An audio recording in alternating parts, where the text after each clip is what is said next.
dulu perjalanannya tuh gimana? Kok bisa dulu kepikiran bikin exposure tuh kayak gimana sih Mas? Mungkin sebenarnya nih balik ya, flashback sebenarnya kerangka awalnya ini. Kalau mau ngomongin soal Riva dan hidupku dan semuanya itu awal mulanya adalah exposure. Jadi ini kita sebenarnya ngerapiin flashback dari awal lagi gitu ya.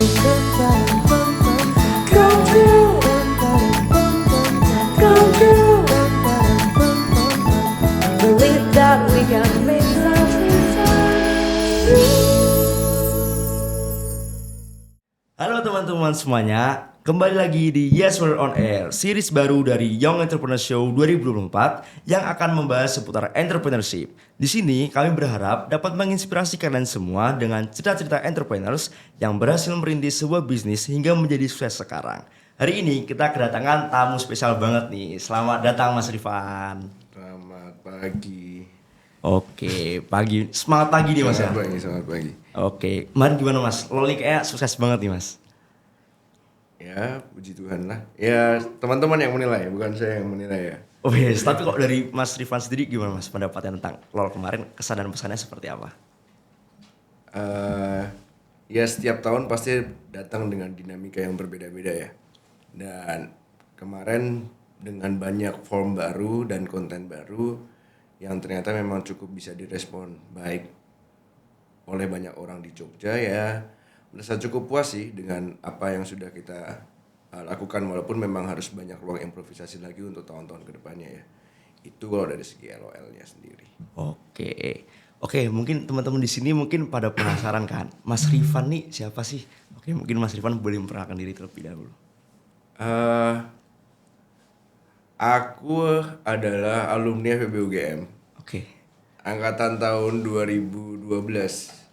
udah cukup sepuh berarti Mas ya? Lumayan ya mungkin ya. Angkatan tahun 2012, terus lulus di tahun 2017 sedikit terlambat, 4 tahun 7 bulan masa studi. Habis itu aku kerja di Jogja waktu itu untuk membangun sebuah agensi yang dulu namanya adalah Remark Lab awalnya. Oke. Baru setelah kurang lebih 3 tahun belakangan ini akhirnya aku memutuskan untuk merantau ke Jakarta dan membuat sebuah startup agensi baru yang diberi nama Mutual gitu. Jadi sebenarnya kalau di dunia kreatif ini aku udah kurang lebih berarti sekitar 8 tahunan ya, 8 tahunan, tapi untuk Mutual 3 tahun, untuk Remark Lab 5 tahun. Luar biasa banget. Seperti itu. Siap. Berarti emang dari lulus kuliah udah nyemplung ke industri kreatif ya Mas ya? Diceburin sama teman-teman panitiaan sebenarnya dulu, teman-teman kampus. Oke. Karena diceburin, udah basah, pilihannya mau mentas tapi basah apa mau terjun dalam sekalian kan? Oke, Dan betul. akhirnya memutuskan buat kayak ya udahlah terjun dalam sekalian aja gitu waktu itu.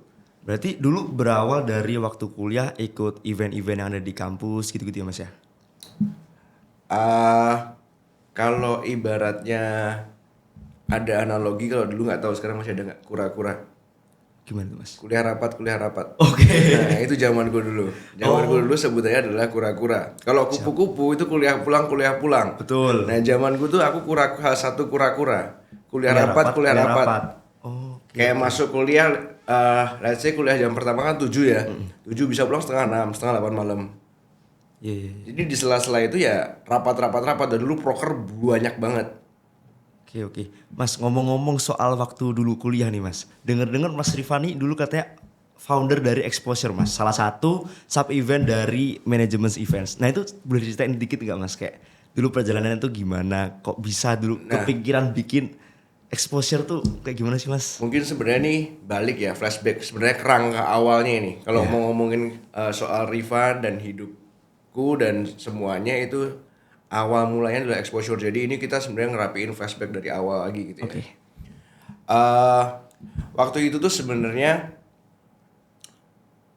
aku sama teman-teman Ikama waktu itu diajakin, Van ayo jadi ketua ME. Oke. Terus ya udah dengan berbagai pertimbangan dan ngobrol-ngobrol sama teman-teman akhirnya ya udahlah berani coba gitu, Waktu itu kan pasti kalau ngerubah suatu event, suatu bentuk event pasti ada ADRT dan lain-lain ya. Betul. Nah, cuman keresahannya adalah waktu itu kenapa akhirnya exposure ada. ME itu di tahun 1 sampai 8 waktu itu bentuk acaranya kan ada seminar, terus ada Business case competition. business case competition. Kan business competition tuh ya ada. Terus ada dulu acara buat anak SMA juga gitu. Oke. Terus dan sedangkan tetangga kita nih, akuntansi dan IE udah punya acara yang sifatnya adalah seminar internasional sama forum diskusi internasional. Oke. Yang gede gitu. Iya. Kita bikin seminar nasional. Dulu tuh kita cuma jadi kacangan. Oh iya mas? Anak-anak ini cuma jadi kacangan. Kalau dulu tuh zamanku dulu sorry ya. Kalau misalnya lagi ibaratnya serawung dadak Iya, gitu, ngobrol gitu. Itu di Perto. Oke. Sore-sore gitu tuh di depan Perto. Ya udah di sana ngobrol. Kita tuh kalau ngobrol event paling minder. Oh iya mas? Kita tuh paling minder kalau ngomongin event. Lah karena mereka punya FSDE, mereka punya GMAD, kita cuma punya ME. Oke, siap. Nah, terus abis itu ME kita waktu itu bukan yang menggila banget kan. Kalau GMAD dan FSDE itu udah Top ya mas? udah dari top dulu ya? lah dulu. Oke, siap. Terus abis ngobrol sama teman-teman semuanya kayak nggak nyambung nih ngobrolnya sama anak akun sama anak apa kalau di EC ini terus Iya. sih ya kayak. Terus kita mikir juga, lah kita anak-anak mene yang ibaratnya kalau kita ngomongin secara kuliahan kan paling ya udah ibaratnya kalau orang-orang nilai kan paling nyantai gitu ya iya, ibaratnya ya. betul. Tapi disuruh bikin acara serius-serius terus. Lah, terus kenapa nggak kita mencoba sesuatu yang lebih fun tapi tetap ada dinamika buat belajarnya juga. Oke. Nah, dan waktu itu adalah juga berdiskusi sama teman-teman kepanitiaan yang lain juga, kita akhirnya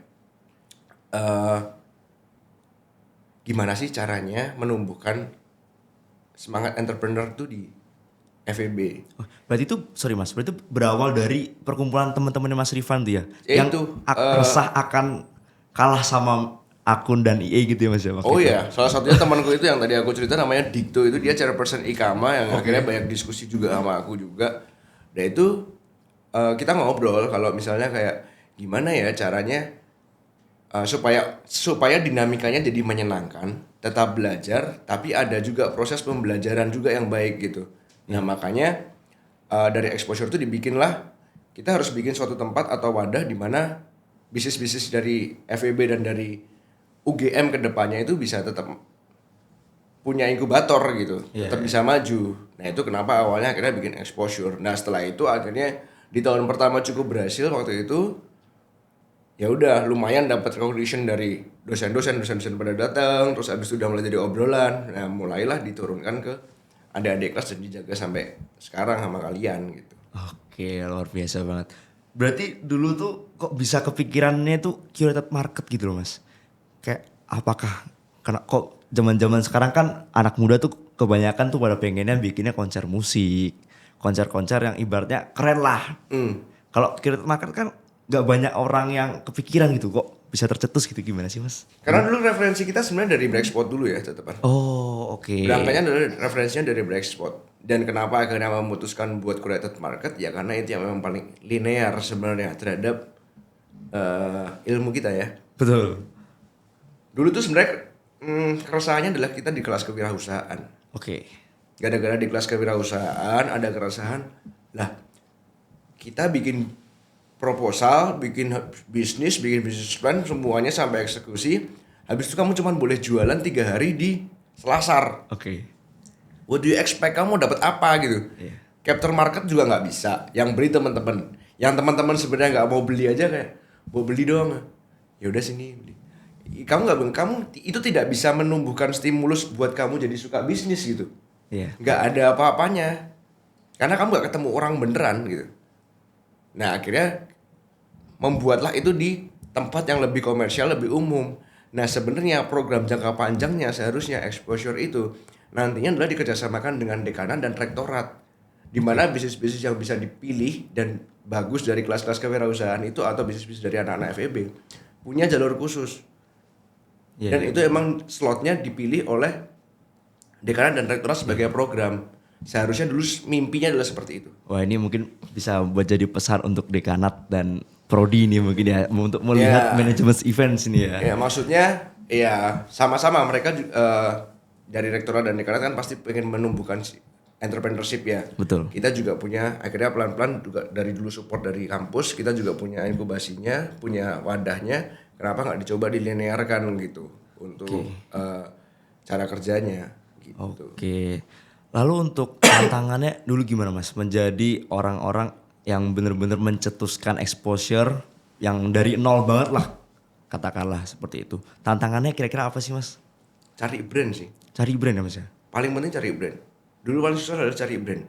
Karena apalagi sekarang lah kalian tahu Jogja ini kota apa sih? Kamu kalau tak kamu lihat tanya Jogja ini kota apa nih? Kota pelajar Mas. Kota pelajar. Terus konotasi lainnya murah. Murah, betul. Nah, ketika udah berafiliasi antara pelajar dan murah, berarti kan daya beli yang diomongin. Oke, Iya cocok. kan? Iya, Mas. Ketika banyak tenan yang akhirnya mereka melirik Jogja, apa ada daya belinya? Iya. Nah itu yang menjadi pertanyaan besar pada banyak brand. Karena kan kalau kamu ngomongin makan itu tuh 10.000 kamu kenyang di sini. Oke. Betul. Iya kan? Iya benar. Buat beli baju 500.000 apa mau? Iya. Nah itu yang menjadi pertanyaan. Iya. Tapi kan waktu itu adalah sasarannya adalah market-market yang memang tenan-tenan yang punya standar quality yang bagus. Kita mau masuknya seperti itu, nggak mau yang cuma asal masuk gitu. Dan emang harganya pasti akan segitu. Nah itu yang akhirnya menjadi problem paling besar waktu itu. Oke, wah berarti emang bener-bener daya beli juga sampai dipikirin juga ya Mas ya dulu waktu bikin LOL juga ya Mas ya. Itu menjadi permasalahan utama Permasalahan karena utama, kalau Mas, ya. kayak marketing, operational dan lain-lain itu kan sudah menjadi pembelajaran yang kita sehari-hari sebenarnya tinggal praktekkan gitu. Betul. Mau bikin event apapun pasti ada marketing tools ya dan ada cara-caranya sendiri dan itu kita coba replikasi walaupun kita tambah beberapa media dan aktivasi ya. Tapi yang paling bener-bener baru adalah dari segi networking. Oke. Siap. Wah berarti luar biasa banget. Sampai exposure ini sekarang sampai tahun 2024 ini masih bertahan ya teman-teman ya. Dan juga kemarin juga kita juga berhasil mengadakan di Ambarukmo Plaza gitu. Dan juga ini juga berkat Mas Rifat juga lah. Enggak lah. Dulu membuat exposure lah gitu. Oh, Sebagai mungkin curated market pertama di Jogja kali ya Mas ya? Waktu Ya. itu. Bukan waktu itu sampai sekarang tetap menjadi predikat the first curated market di Yogyakarta. Oke, Buat exposure siap. itu. Oke, tapi ada dua kan Mas sekarang Mas. Ada LOL juga kan Mas ya? Ya ada, ya ada exposure, ada LOL. Ya mungkin ada banyak ya di luar sana ya. Yang mungkin yang sekarang kita lagi tahuin itu aja gitu. Oke. Mungkin ya. Siap Mas. Oke Mas, ngomong-ngomong soal LOL nih Mas. Soal background setelah Mas Rifan bikin exposure, lalu lulus kuliah. Nah itu gimana ceritanya sih Mas kok bisa dari awalnya bikin exposure, habis itu kok kepikiran lagi nih bikin curated market juga, bikin suatu hal yang lebih besar lagi, lebih gila lagi, yaitu Land of Leisure. Itu gimana sih Mas ceritanya Mas? Waktu itu. Jadi sebenarnya adalah waktu exposure tadi salah satu ketua exposure. Jadi ketua exposure dulu saya kan di ME. Ketua exposure namanya Mario Kurniawan. Siap. Nah dia memang hebat dalam networking terhadap tenan-tenan tuh emang dia cukup hebat di sana gitu. Terus waktu itu aku, Mario dan satu lagi namanya Dewi Karisma. Dewi Karisma tuh waktu di ME adalah ketua acaranya ibaratnya kalau dulu. Nah setelah selesai exposure waktu itu aku di approach sama Kinan Pierce kalau tahu. Kinan Pierce tuh dulu makna kreatif juga. Oke. Sama Mas Ernanda, terus abis itu dia punya salah satu brand curated namanya Euphoria Project. Siap, oke. Nah waktu itu sempat ditawarin lah. Setelah kita exposure itu kan kita udah regroup ya ibaratnya ya. Karena memang keputusannya adalah memang kita mau melanjutkan kita memutuskan untuk exposure ini kita kasih ke adik-adik kelas supaya ini dinamika belajarnya mereka gitu, nggak mau kita ambil gitu. Buat laboratorium anak manajemen lah ya Mas ya.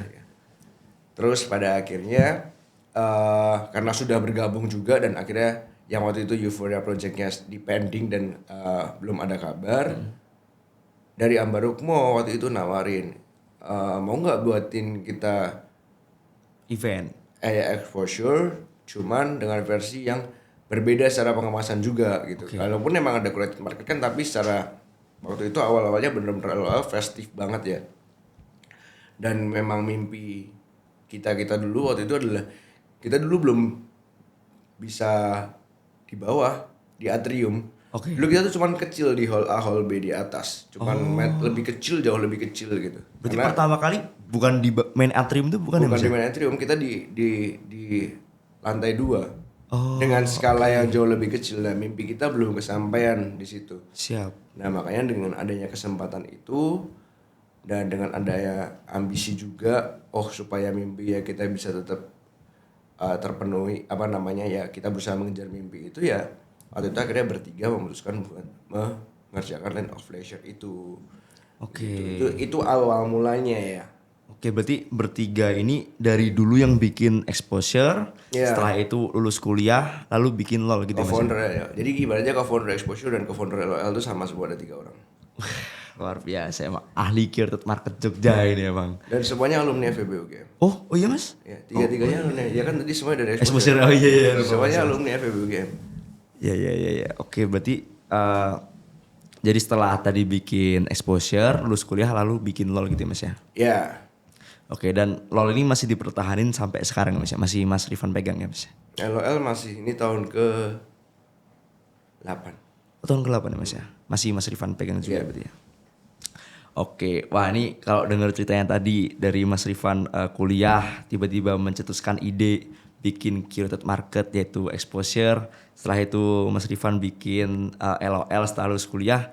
Ini kayaknya hidup Mas Rifan nih asik banget gitu, ambisius banget nih kayak gas-gasan gitu loh Mas. Nah itu kira-kira motivasinya tuh apa sih Mas yang bikin Mas Rifan tuh kayak wah ki aku kudu ngene ki, aku kudu ngene ki. Itu kira-kira apa Mas? Alasan konkret yang pertama jelas, pertama masih miskin. Oke. Ya kan, itu alasan paling konkret. Ya kan, itu yang pertama. Yang kedua, pernah nganggur nggak? Belum pernah Mas. Nggak ngapa-ngapain gitu. Seminggu, 2 minggu nggak ngapain, stres. Bener, buat kayak mungkin yang karena dulu pace hidupnya udah kepanitiaan apa buat nganggur 2 minggu atau seminggu itu jadi pusing gitu. Jadi kayak ya udah menyibukkan diri aja sebenarnya. Dan selagi ada kesempatan itu, selagi badan masih kuat, masih muda, masih bisa warawiri ya kenapa enggak, dan opportunity-nya emang lagi ada gitu. Jadi ya udah kayak bukan ambisi yang kayak wah kesana, enggak, tapi lebih kayak ya udah ikutin aja prosesnya gitu. Berarti emang Mas Rifan tuh tipe orang yang nggak bisa santai, nggak bisa diem doang di rumah gitu Mas ya, kayak harus sibuk terus gitu, cari kesibukan gitu Mas. Aku orang rumahan banget sebenarnya. Oh iya Mas? Aku capek kalau misalnya kalau ketemu banyak orang gitu kayak kemarin misalnya LOL gitu. iya. Kayak cukup 3 jam 4 jam ngeliatin banyak orang terus balik dulu ke kamar. Oh iya. Terus baru balik lagi. Oke. Mungkin bisa di cross check ke Jema mungkin ya. Kan Mas Rifan gimana kemarin? Pusing kalau enggak. Iya. Itu sih sebenarnya kayak ya lebih menyibukkan diri aja dan pace-nya memang ya udah keset di situ ya ikutin. Oke. Berarti emang dari kuliah itu emang dari awal kuliah mungkin ya Mas udah ikut kepanitiaan, organisasi Semester gitu, 2. Mas. Semester 2 udah Dari mulai semester organisasi 2. Mas ya? Organisasi aku semester 5. Semester 5. Oke. Aku nggak awal-awal nggak ikut IKAMA, tapi di tahun kepengurusan kedua itu aku vice manager Oke. eksternal. Siap. Oh iya Mas, aku ada pertanyaan dikit sih Mas. Jadi mungkin kebanyakan orang itu terutama di kuliah ya, dia tuh dihadapkan pada 2 pilihan. Ya, Antara mau kerja karir atau jadi pengusaha. betul. Nah, kalau saya lihat kan Mas Rifan ini mengambil jalan sebagai entrepreneur lah, sebagai pengusaha. Nah itu kira-kira kenapa sih Mas kok mau jadi pengusaha, mau jadi entrepreneur tuh motivasinya apa sih Mas kira-kira? Sampai lulus aku pun nggak tahu mau jadi apa sebenarnya. Oke. Jadi maksudku adalah aku jujur sempet kaget dengan yang kalau kalian diomongin sekarang kalian generation Z ya. Oke. Kalau ngomongin soal Gen Z itu aku respect dan sangat eh, kagumnya adalah kalian tuh udah nata hidup kalian semenjak kalian semester 2 semester 3 tuh udah tahu gitu loh. Iya. Bagusnya tuh itu gitu. Jadi mungkin kalau 4 orang sekarang di sini yang Gen Z ini di sini aku tanya pengen apa? Kalian tuh udah mulai tahu pet hidup ya, Ya, dan tuh betul, pet wing-nya betul. tuh udah kalian susun gitu. Benar-benar. Sedangkan di angkatanku enggak. Kayak 4 orang ditanya bahasa Jawa ya, bari ki meh ngopo? Ya ora reti nganggo sik ora apa-apa. Iya, iya, iya. Jadi kalau tadi ditanya kenapa milih entrepreneur? Aku juga nggak tahu. Karena dari awalnya aku bukan hidup dari keluarga entrepreneur. Oke, Mas. Orang tuaku semua bekerja. Lalu aku tidak pernah memutuskan dari awal bahwa aku akan menjadi seorang entrepreneur juga enggak. Tapi awal mula kisahnya adalah setelah lulus dari UGM, sempat nganggur seminggu, diam-diam seminggu, bengong. Aku dikontak Telkom. Oke. Untuk Boleh kerja. tadi nyebutin perusahaan ya? Boleh lah. Boleh lah, boleh. Aku dikontak Telkom untuk kerja. Oke. Ada panggilan untuk interview. Dan itu tuh cuma interview dan FGD tanpa tes lagi. Iya. Selamat Anda ini. Saya bales lah, tak bales. Aku nggak pernah daftar ya. Ternyata didaftarin sama UGM. Oh. Berarti UGM baik juga ya, Mas ya? Daftarin Mas Rifan buat kerja berarti, Mas. Iya, kayaknya nggak tahu. Kayaknya ada beberapa kalau yang mahasiswa cum laude tuh dimasukin. Oh. Kayaknya Berarti lo Mas ya. Rifan cum laude nih, Mas ya? Lumayan lah. Oh, siap, Mas. Terus abis didaftarin itu sempat berangkat ke sana. Terus nggak keterima di medical check up. Oke. Ya kalau medical check up itu kan urusan privasi dan perusahaan ya. Betul. Nggak pernah ada yang tahu hasilnya apa. Tapi emang aku cek lagi ya nggak, nothing happens gitu. Tapi ya mungkin memang ada faktor-faktor yang belum fit gitu dengan perusahaan. Akhirnya ya udah pulang. Terus waktu itu sempet ke Bali. Oh di Bali ada opportunity apa nih? Nyari opportunity nih. Kayak, udah bosen di Jogja gitu. Iya. Nyari opportunity.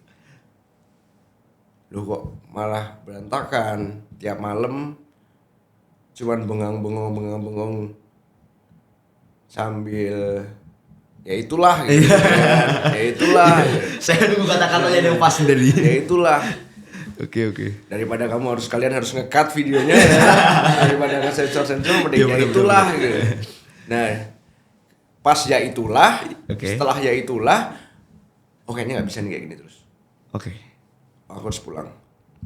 Akhirnya balik ke Jogja, Mas. Akhirnya ke Jogja dan ya itu waktu itu bergabung lagi sama Mario sama Risma buat bikin agensi. Oke. Dengan bertiga dan modal bertiga, yaitu dari belum ada pandangan klien, Iya. belum ada apa-apa. Oke. Ya udah, akhirnya kita memutuskan aku memutuskan untuk pulang dan akhirnya kita membuat suatu Agensi itu. yang diberi nama Zaman- Mutual ya, Mas. Remark dulu. Oh, Remark namanya, Mas. Remark dulu di Jogja Remark. Oh. Yang 5 tahun tuh Remark Lab namanya. Oh, jadi 5 tahun tuh namanya Remark dulu, setelah itu baru Setelah pindah dari rebranding. Jakarta, Ha-ha.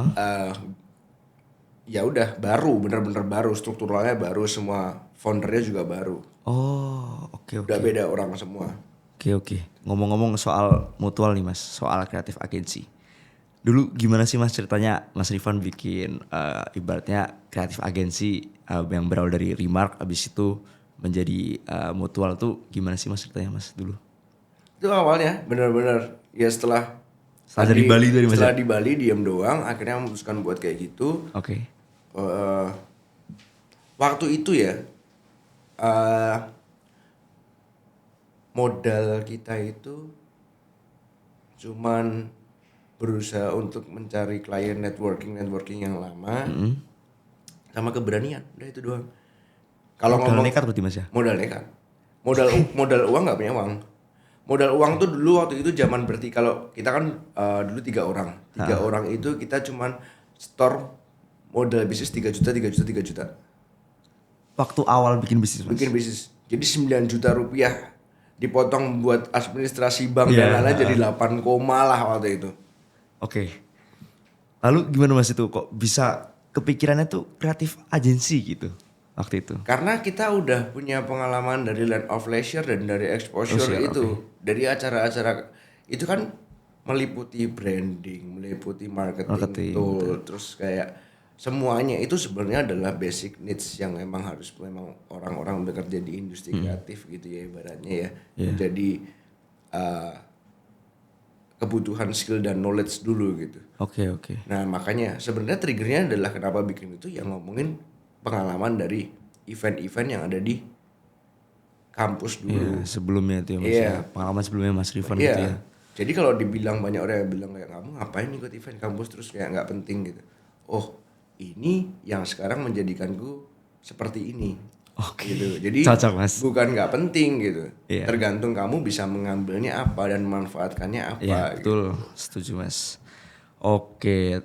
Lalu kira-kira Mutual bisa sebesar sekarang dan juga dengar-dengar kemarin Mutual tuh ibaratnya menggandeng Lavani ya Mas ya. Sebuah brand jewelry buat menjadi official jewelry-nya Olympics itu ya Mas ya. Timnas Iya, tim di Indonesia. Olympics ya Mas ya. Nah itu bisa menjadi sebesar sekarang itu kira-kira tantangan terbesar apa sih Mas waktu membangun Mutual? Jadi akhirnya sebenarnya Mutualnya juga bertiga lagi, tapi semuanya ganti partner. Jadi aku lebih di director agensinya, ada business directornya, partner saya ini Richard. Terus ada satu lagi arsitektur director, jadi namanya Thomas. Nah ini bertiga. Sekarang Mutual tuh dengan skema yang baru. Kita ada tiga sub unit bisnis. Yang pertama adalah Creative Agency and Consulting. Siap. Yang kedua ada Experience. Experience itu ya bikin event dan brand activation semuanya. Dan yang ketiga adalah Design Office. Design Office ini yang ya arsitektural Arsitek dan gitu ya, Mas ya? interior. Oh, oke. Jadi kita ada 3 lini bisnis ini sekarang sebenarnya yang baru dan kantornya ada di Jakarta dan di Jogja. Oke. Lalu untuk tantangannya apa Mas kira-kira bisa bikin holding company ibaratnya gitu? Tantangannya sebenarnya adalah kalau kita ngomongin tantangan pasti kompleks banget ya sekarang ya. Oke. Apalagi ngomongin mau dari sektor mana? Sektor SDM, sektor internal lah ya dulu. Oke, dari ya. Sektor internal lah ya dulu. Ngomongin sektor internal, kebiasaan millennials dan Gen Z aja tadi udah berbeda gitu. Iya. Dan kantor itu sekarang kita total hampir 42 orang. Oh, banyak juga Mas ya? Lumayan ya? Lumayan. Ada 42 orang. Terus habis 42 orang inilah yang memang dari demografi umurnya dan orangnya kan beda-beda. Iya. Bayangin aja kita punya 2 cabang, Jakarta dan Jogja. Buat kami dari BOD itu tuh selalu pengen adalah setiap orang yang masuk itu ditanya. Kasarannya ya, kamu suka makan apa? Makan tuh dalam artian pekerjaan ya. Kamu suka pekerjaan yang seperti apa? Tapi kita ibaratnya makan. Kamu suka makan yang seperti apa? Supaya makanannya aku hidangkan. Supaya aku kasih makanannya. Jangan sampai aku nggak pernah tahu dari masing-masing pribadi itu sukanya makan apa. Tapi aku jejelinnya makanan mie ayam terus. Padahal dia nggak suka mie ayam. Oh. Nah itu yang coba aku belajarin dari Jensi. Kalau dia pengen makan adalah mie ayam, ya coba Kasih provide mie ayam. Ya? Oke. Jangan, ya boleh sesekali mencoba. Ini loh siapa tahu kamu suka. Iya. Tapi nggak bisa kan ibaratnya gini kalau pekerjaan. Ada sosmed. Oke. Kamu kasih sosmed terus. Pekerjaannya kan ritme ya. Iya, Beruntun repetitif doang ya. gitu, repetitif. Bosen buat dia. Iya, Padahal dia pengennya adalah yang ngomongin soal identity, ngomongin soal kolateral kayak gitu. Iya. Berarti kan beda makanan. Nah itu yang kita harus coba pelajarin satu-satu. Oke. Terus apalagi setelah COVID ada dinamika WFH, ada dinamika hybrid, ada dinamika WFO banyak lah. WFA, work from anywhere dan lain-lain. Nah itu yang harus kita pelajarin. Nah itu dari sisi internal cukup berat. Dan anak-anak sekarang tuh kritis-kritis. Ketika ada sistem yang belum rapi mereka udah ngomong. Jadi bagusnya adalah nggak terima aja. Tapi Oke. di internal juga pasti harus banyak berdinamika juga gitu. Kalau dari sisi eksternal jelas namanya sekarang banyak banget agensi, website, konsultan, brand dan lain-lain banyak banget di luar sana ya. Kompetitor gitu ya, Mas, ya? Kompetitor, iya. Ya memang ya udah kalau kita sih berusaha sudah memulai untuk memilah pekerjaan yang emang dikuasai kita gitu. Oke. Jadi nggak semua asal ambil. Ya. Karena ketika memang itu asal ambil kan jatuhnya jadi kayak itu bukan dispirasi di kita dan kita juga pasti nggak akan bisa maksimal. Iya. Tapi jelas kita kebutuhan juga kita butuh dapur ngebul buat Iya. operasional sehari-hari gitu kan. Iya, betul. Jadi memang sebisa mungkin ya kita akan mencoba memilah mana yang cocok dan spesialisasinya kita gitu. Itu kalau dari tantangannya pasti. Ya dan paling gilanya adalah ketika kita di dunia kreatif dan dunia agensi dan consulting. Relate banget sama dunia media, Oke. media sosial, media apapun. Betul. Dan setelah COVID ini kan percepatan itu kan gila ya. Media digital betul, Mas. Media digital gila sehingga memang akhirnya kita harus keeping terus kan, ikut Iya. terus kan. Adaptif lah ya, Mas, ya. Adaptif. Makanya kenapa akhirnya yang tua-tua kayak BOD gini yang tadi kamu bilang udah sepuh ini dan udah kepala 3 ini kita hanya udah pernah ngalamin itu mungkin ya. Oke. Jadi kita hanya coba merapikan cara berpikirnya doang, terus bikinin kerang frameworknya aja. Iya. Tapi yang berpikir adalah anak-anak di zaman sekarang. Jadi kita juga banyak banget jenisnya. Rata-rata mungkin kantor mutual itu kelahiran 2000 kali 2000-an ya, Mas. 2000-an. Oke.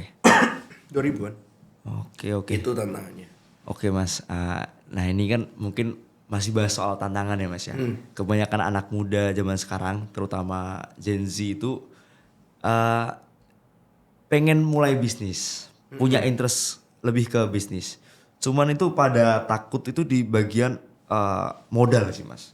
Lebih ke permodalan untuk modal awal dan segala macam itu masih pada kayak jadi ragu-ragu gitu, Mas, kayak waduh mau bikin bisnis tapi nggak ada modal dan segala macam.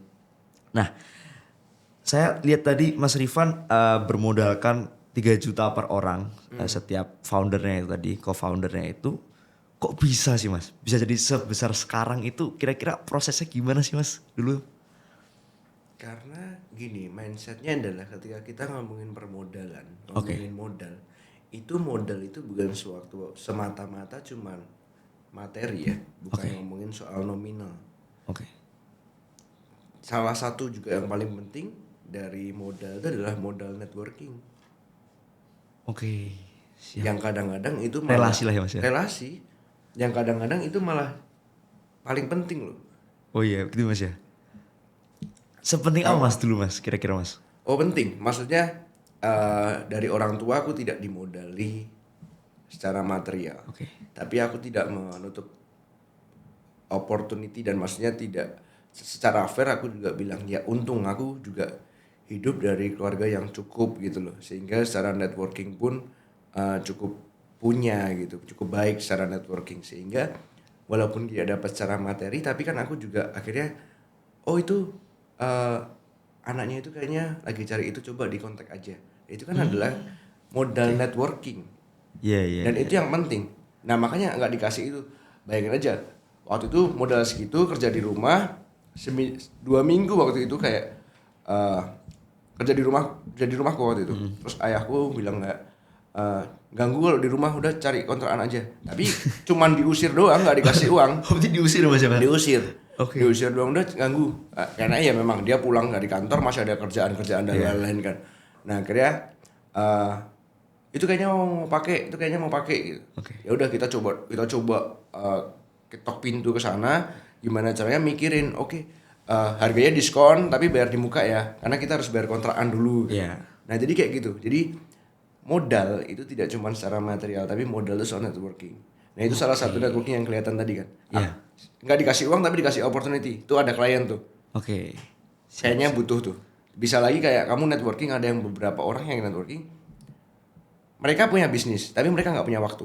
Oke. Banyak kan? Siap, banyak Mas. Nah itu kan juga bisa bersimbiosis juga kan. Iya, iya, iya. Nah itu makanya jangan punya selalu bermindset bahwa modal itu cuma adalah kekayaan materi. Oke. Tapi siap. banyak modal-modal lain. waktumu itu adalah modalmu. Oke, siap. Networkingmu adalah Modal modalmu. juga, oke. Jadi hargai semua yang kamu punya itu sebagai modal gitu. Siap. Lo banyak kan orang kaya yang punya duit tapi nggak punya waktu. Betul. Berarti kan Oke. modalnya apa? Kaya. Kayak ya. Doang, uangnya bukan Iya. doang tapi uang. Iya. Punya waktu tapi nggak punya uang, modalnya apa? Waktu. Ya udah. Siap, Jadi siap. pola pikirnya yang dirubah bahwa modal itu bukan cuma uang tapi modal itu ya banyak hal. Bisa datang dari mana saja gitu ya Mas Betul. ya. Oke, luar biasa. Wah, ini daging banget lah ini pembicaraan kita pada pagi hari ini, luar biasa banget lah. Sangat mencerahkan anak-anak muda zaman sekarang nih Mas. Oh. Yang katanya mau bikin bisnis tapi terkendala modal dan segala macam gitu.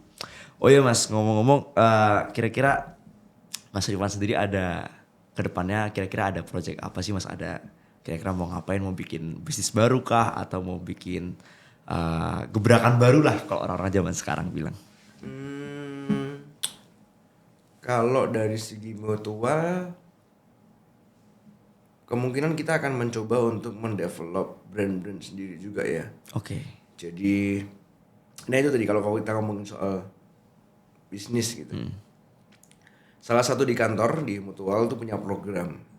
Jadi untuk para pekerja kita, partner-partner teman-teman kita yang kerja di mutual yang misalnya udah cukup lama 2-3 tahun dan kita ngerasa bahwa mereka punya willing untuk bisnis dan kayak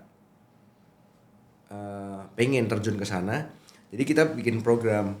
Programnya adalah misalnya nih kamu di mutual gitu. Iya.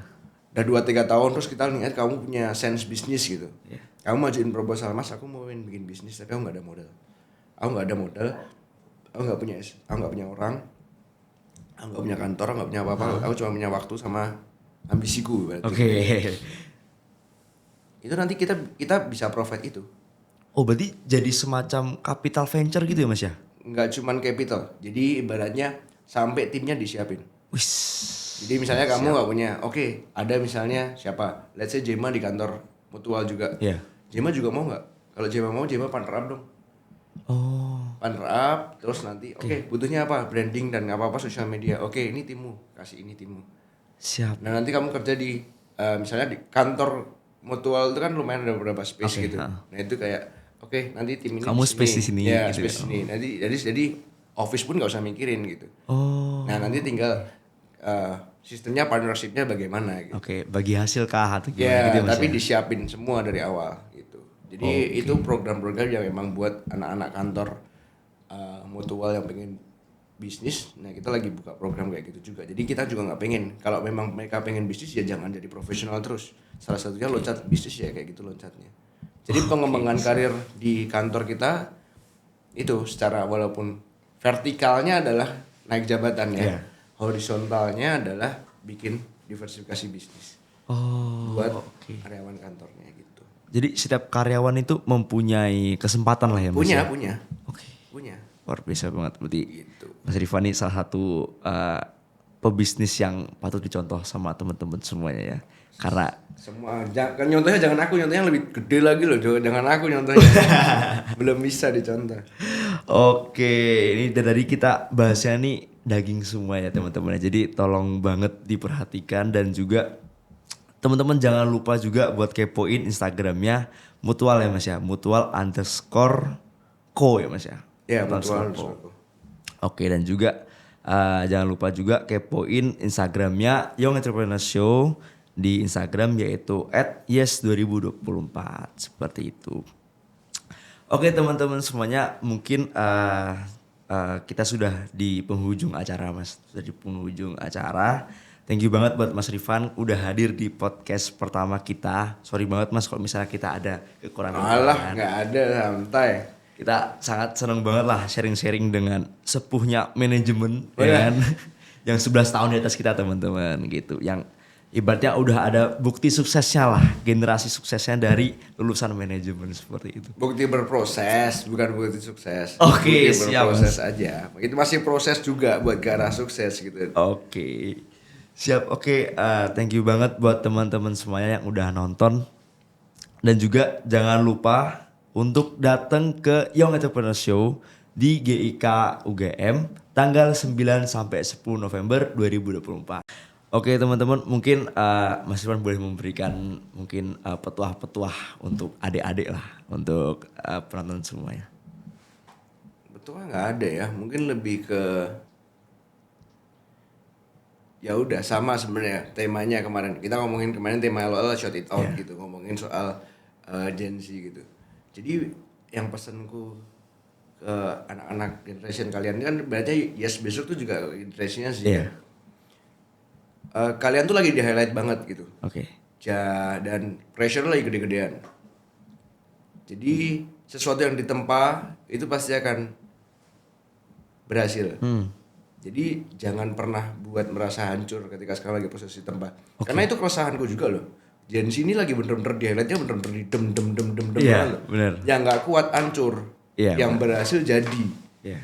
Nah itu, jadi pesanku buat kalian ya adalah kuatin diri dulu waktu ditempa ini. Oke. Pasti nanti kalian jadi sesuatu yang besar dan jangan pernah takut untuk menyuarakan sesuatu yang kalian rasa itu nggak pas gitu buat relationship. Oke. Itu. Dan tadi yang paling penting adalah ya modal, mungkin itu ya. Iya. Modal Itu bagus Mas kata-katanya Mas. Modal itu bukan cuman material, itu aja. Ya, oke. Jadi segala kesempatan pasti ada. Siap. Oke, thank you banget buat Mas Rifan. Oke, kita Sama-sama. beri tepuk tangan dulu dong buat Mas Terima kasih semua. Oke teman-teman. Thank you banget buat teman-teman yang udah nonton podcast kita pada hari ini. Thank you banget buat teman-teman. Dan juga jangan lupa like, comment, dan subscribe. Sampai jumpa teman-teman. Bye-bye.